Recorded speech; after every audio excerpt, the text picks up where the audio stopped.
you without your identity? Please tell me. What is you without your identity? A human being, good human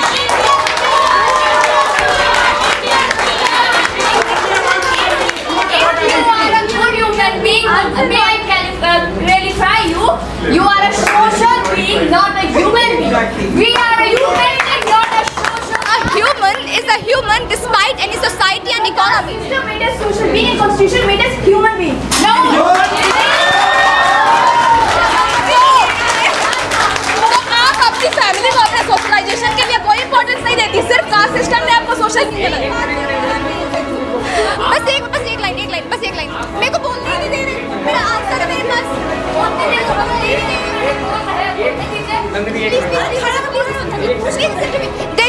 Is there a difference between theory and reality? Is there a difference between theory and reality? Then the word system is a theory.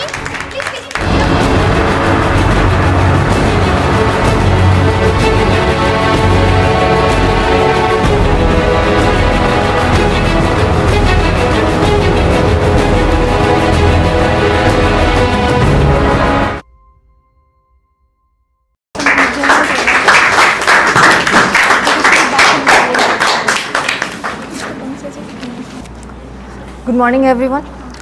मैं आज उस व्यवस्था के खिलाफ खड़ी हूँ जिसने सदियों तक कुछ लोगों को किताबें दी और कुछ लोगों के हाथों में सिर्फ बेड़ियाँ थमा दी। हमारे सामने बैठे लोग एक ऐसे सिस्टम का समर्थन कर रहे हैं जो कहते हैं कि इंसान की पहचान उसकी मेहनत से नहीं, उसके जन्म से तय होगी। एक ऐसा सिस्टम जिसने शिक्षा के मंदिरों के दरवाजे लाखों लोगों के लिए बंद कर दिए, जिसने रोजगार को अधिकार नहीं बल्कि विशेष अधिकार बना दिया। हमें ये समझाया जाता है कि जाति व्यवस्था समाज को व्यवस्थित करती है, लेकिन मैं पूछना चाहती हूँ, क्या कोई ऐसा सिस्टम अच्छा हो सकता है जिसमें किसी बच्चे के सपने की कीमत उसकी जाति तय कर दी? क्या कोई ऐसा व्यवस्था न्यायपूर्ण हो सकती है जिसने रोजगार को योग्यता नहीं बल्कि वंश और पहचान से जोड़ दिया?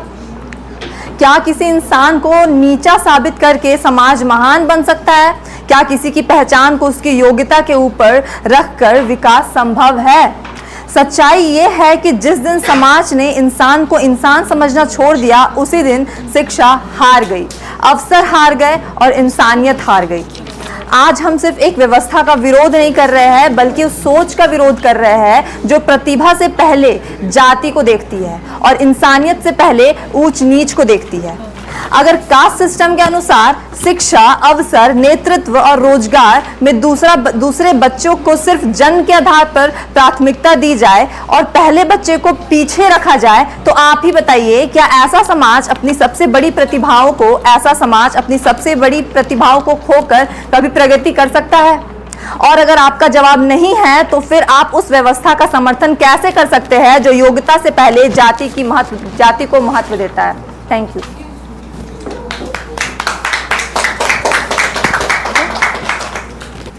Good evening everyone.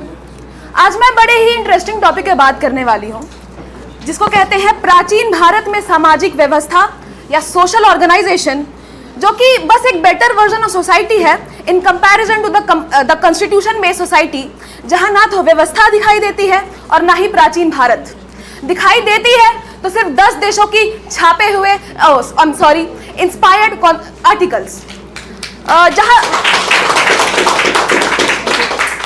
जहां समाज कर्तव्यों से बंधता है वहां व्यवस्था जन्म लेती है, और जहां व्यवस्था जन्म लेती है वहीं सभ्यता का निर्माण होता है।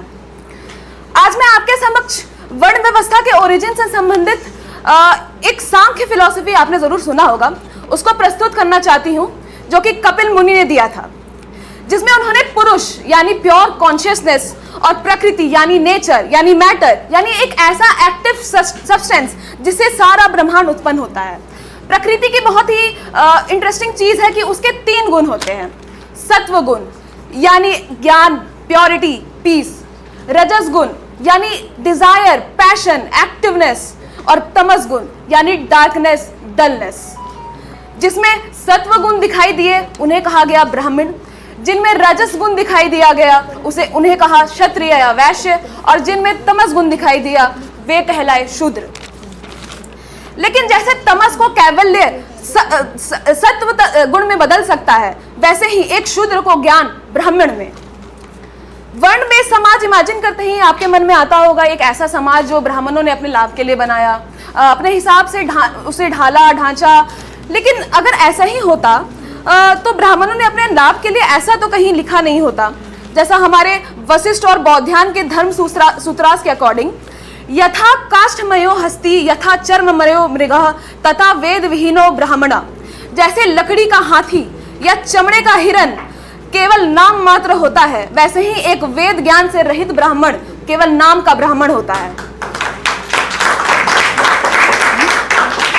मनुस्मृति का 8वां अध्याय कहता है, सुराम पीतवा द्विजो मोहादग्नि वर्णाम सुराम पिबेत तया सा काये निर्गंधे मुचिए केवल बादशाह ततः।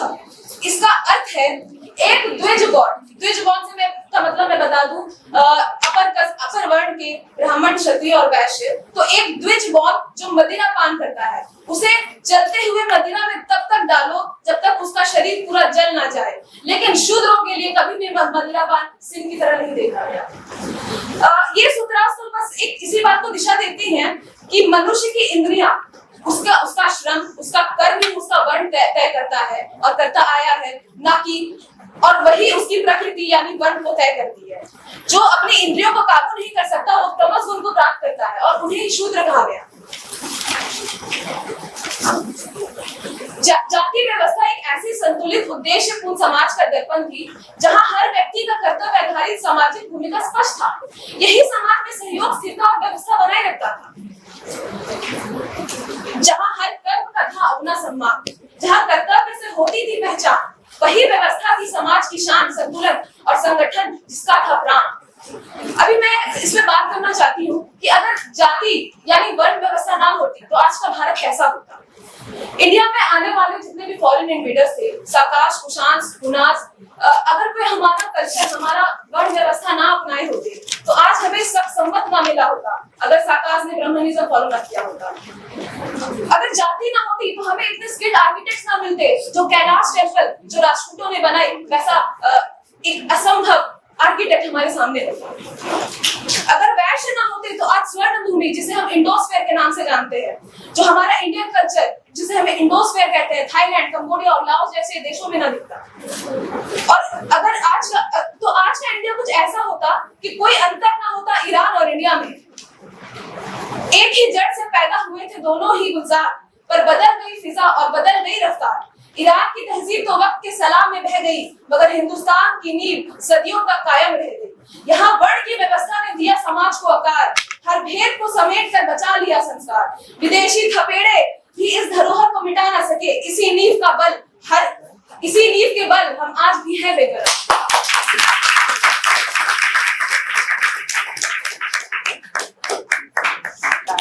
तो एक ऐसी व्यवस्था जो देश के सबसे पवित्र कानून के खिलाफ हो, उसे धर्म या परंपरा के नाम पर सही कैसे ठहराया जा सकता है। कुछ फिलोसोफर्स हैं जिन्होंने कोट किया है, मैं उनकी बातों को यहाँ रखना चाहूंगी। सबसे पहले डॉक्टर भीमराव अंबेडकर, उन्होंने कहा है कि caste is not just a division of labour, it's a division of labourers. वो ये बात साफ कहते हैं कि कास्ट सिस्टम लोगों को उनकी चॉइस या कैपेबिलिटी के हिसाब से काम नहीं देता, बल्कि उन्हें पैदाइश के हिसाब से बांध देता है। ये इंसान की ग्रोथ और उसकी डिग्निटी को खत्म करता है। दूसरा, ज्योतिराव फूले जी ने कहा है, all humans being are equally by birth, no one is superior और इंफीरियर बाय डिवाइन राइट। उन्होंने अपने बुक गुलामगिरी में लिखा कि कास्ट सिस्टम कुछ प्रिविलेज्ड लोगों द्वारा बनाया गया एक ताना बाना है ताकि वो दूसरों पर राज कर सकें। नेचर ने सबको बराबर बनाया है। पेरियार जी कहते हैं कि ancillary to the self-respect movement is destruction of the caste system. Wisdom lies in thinking the sphere of thinking in rationalism.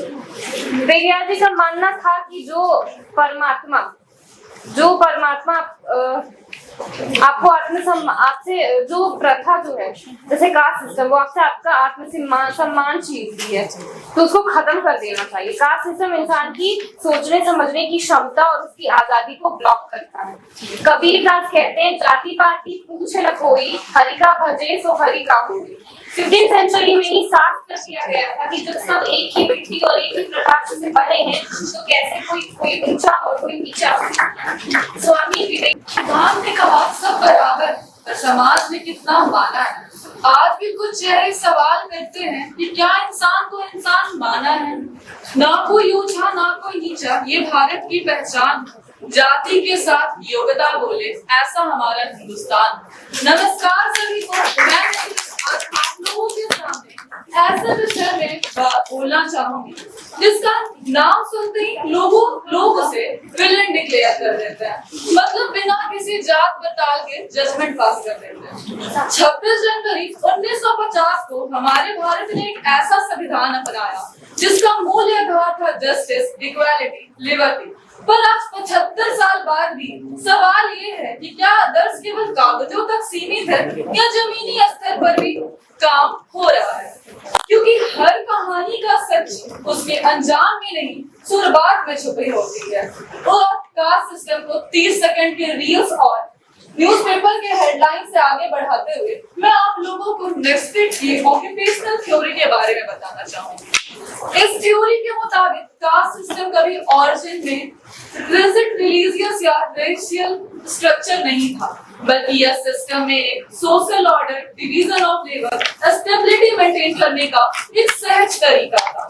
इस थ्योरी के मुताबिक आर्यन सोसाइटी ने किसी को कास्ट या योग्यता प्रदान करके लोगों में भेदभाव नहीं किया, बल्कि सब लोग बराबर थे। फिलॉसफिकली ये सिस्टम काफी हद तक वैश्विकता फिलॉसफी के प्रिंसिपल के साथ सपोर्ट करता था। ये जो क्लासिफिकेशन और डिवीजन ऑफ लेबर पर जोर डालता था। तो बात आती है कि जब सब लोग डिवीजन ऑफ लेबर से इक्वल थे तो कास्ट इन्वॉल्व कैसे हुआ। तो मैं आपको नेक्स्ट के एवोल्यूशन थ्योरी के बारे में बताते हुए बोलूं तो वो बोलते हैं कि जैसे जैसे देश में आबादी बढ़ी, लोगों का पॉपुलेशन बढ़ा तो फंक्शन कॉम्प्लेक्स हुए और स्टेप बाय स्टेप एवोल्यूशन हुआ। एक एग्जांपल मैं बताना चाहूंगी। अगर किसी गांव में 30 लोग रहते हैं तो हर लोग हर काम थोड़ा थोड़ा कर सकते हैं, पर अगर उसी समाज में 20,000 लोग रहते हैं तो क्या सारे लोग सारा काम कर सकते हैं? नहीं ना। तो हमारा वर्ना सिस्टम भी तो यही बोलता था कि जो लोग एजुकेशन और रिलीजियस बात करेंगे वो ब्राह्मण होंगे, जो वॉरफेयर करेंगे वो क्षत्रिय होंगे, जो बिजनेस और ट्रेड करेंगे वो वैश्य होंगे और जो सर्विस प्रोवाइड करेंगे वो शूद्रास होंगे। अब बात आती है, जैसा आप लोगों ने बहुत बार पूछा कि जब सबको काम के बेसिस पर कास्ट का नाम दिया गया तो जन्म जात जाति मिली कैसे। तो मैं आपको हेरिडेटरी कास्ट सिस्टम के बारे में बताना चाहूंगी, जो हमें बताता है, जिसका मतलब होता है कि अगर किसी परिवार के लोग सदियों से पीढ़ियों से सभी लोग एक ही काम करते रहे तो वो generation to generation skill transfer होता है, जिसे आज हम फैमिली और बिजनेस बोलते हैं। ये हम ट्रेडिशन फॉलो करना। जब ये ऑक्यूपेशनल ग्रुप फुल्ली हेरिडेटरी हो गए तभी ये फंक्शनल ग्रुप परमानेंटली अलग अलग टास्क कर गया। एट द एंड मैं आप लोगों को हमारे राष्ट्रपिता महात्मा गांधी और हमारे पूर्व राष्ट्रपति राधा कृष्णन के बारे में बताना चाहूंगा। गांधी जी कास्ट सिस्टम के वर्ण व्यवस्था हेरिडेटरी ऑफ कास्ट सिस्टम को सपोर्ट करते हुए हमें बताते हैं कि अगर हर व्यक्ति अपने बाप दादा की हेरिडेटरी फॉलो करे तो समाज से अनहेल्दी कंपटीशन, अनएम्प्लॉयमेंट और लालच समाप्त हो जाएगा और एक सोशल हार्मनी सोसाइटी में आ जाएगी।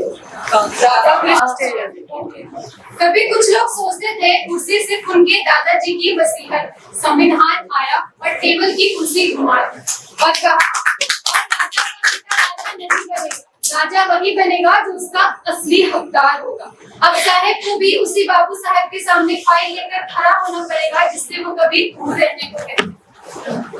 हमारी अपोनेंट टीम्स ने कहा कि आर्टिकल्स रद्द होने चाहिए। मैं बताना चाहती हूँ ये आर्टिकल आत्मसम्मान की पहली सांस थी जिसे आपकी कास्ट सिस्टम ने रेज किया।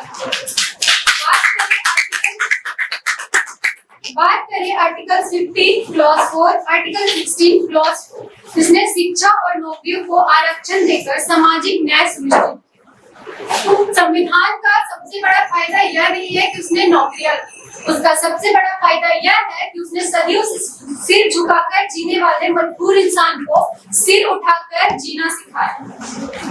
जब आर्टिकल 17 ने छुआछूत को खत्म किया, उसने सिर्फ एक भूत प्रभाव को नहीं मिटाया, बल्कि एक इंसान को दूसरे इंसान से गले लगाने का हक दिया। हमारी अपोनेंट टीम ने कहा कि रिजर्वेशन और स्कॉलर्स, तो भाई ये इसलिए मिल रहा है क्योंकि आगे के कास्ट सिस्टम ने कुछ लोगों को नीचे दबा दिया। तो हमारा आर्टिकल 21 ने राइट टू एजुकेशन ने उस सदियों पुराने क्रूर नियम को हमेशा के लिए दफन कर दिया। कुछ लोगों को लगता है बच्चों को स्कॉलरशिप, रिजर्वेशन और किताबें मुफ्त में क्यों मिलती है? साहित्य या मुफ्त की रेवड़ी नहीं, यह उस ऐतिहासिक कर्ज का छोटा सा हिस्सा है जो समाज ने उसका हक मान कर खाया। आज वो बच्चे जब अंगूठे की जगह दस्तखत करना सीखते हैं तो वो सिर्फ अपना नाम नहीं लिखते, वो इस देश के लोकतंत्र में अपना पद दर्ज करवाते हैं।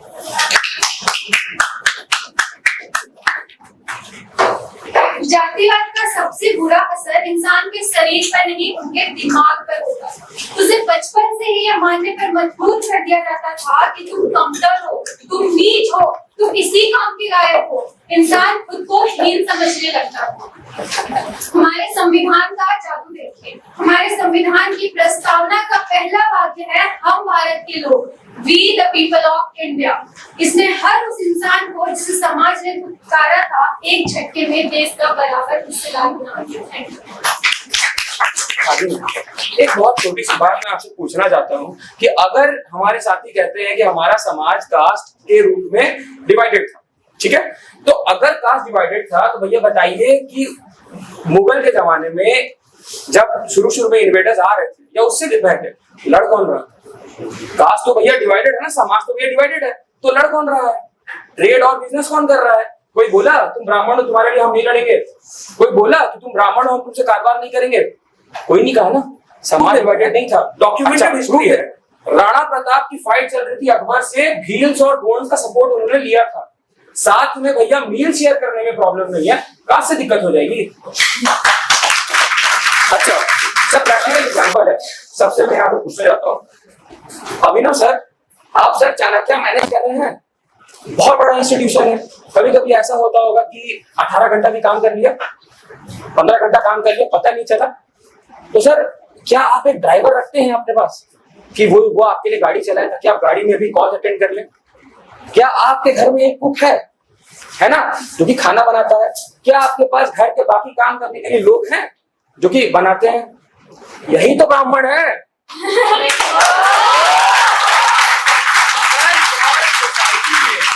अगर सर समाज में आप वैल्यू प्रोवाइड करेंगे, सिर्फ अभिनव सर नहीं, हमारा और भी टीचर है, अगर आप वैल्यू प्रोवाइड करेंगे सर, तो आपको वो वैल्यू प्रोवाइड करने के लिए दिन में 24 घंटा सूरज उगेगा, सूरज ढलेगा। आपके पास दिन लिमिटेड है, घर में सोने का समय नहीं है आपके पास। आप वैल्यू क्रिएट कर रहे हैं ना, तो आपको और भी काम करने के लिए जो चीजें चाहिए, तो आप बोले कि ठीक है मैं यहाँ पर रखता हूँ।